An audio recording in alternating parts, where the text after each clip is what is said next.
Þetta er verkefni 11 á blaðsíðu C14, 11 útvarp.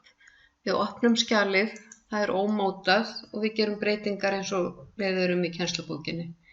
Í lið 1 eigum að breyta spássíum. Förum við hér í layout, page setup og efri spássían á að vera 2,5,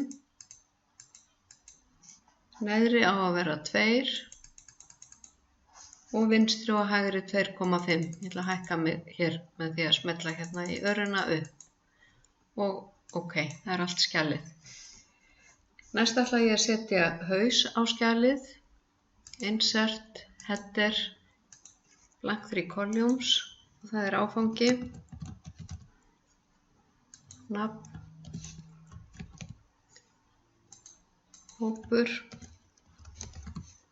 og síðan fer ég á homeflipa, set línu undir, set textan í blokk og breyti í 10 punkta letur. Tvísmella á skjalið, það er engin fótur, við setjum neðanmálsgreinar seinna. Liður 3, setjið allt skjalið í blokk, þá er einfaldast að ýta á Ctrl og A og við förum hérna, erum hérna á homeflipa, ætlum að breyta línubilinu í 1 eða single. Við getið annarkvort farið hér og breytt í 1 eða farið hérna í paragraf og breytt í single. Það er alveg það sama. Og við ætlum að breyta letrinu í kalibri, 11 punkta og setja jöfnun á skjalið.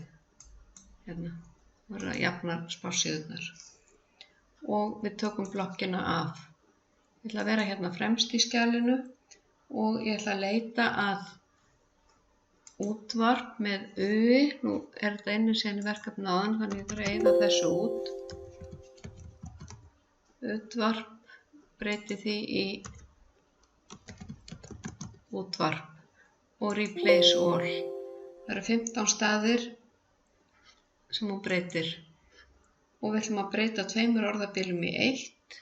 Þannig að ég eyði þessu út hér. Báðum stöðum áður en ég geri nokkuð. Hér ýti ég 2 orðabil og einu sinni hér og replace all. Og það eru 14 staðir sem eru 2 orðabil. Svo loka ég þessu. Ég ætla að sýna ykkur í öðrum myndskeiði hvernig ég geri breytingar á fyrirsögnunum.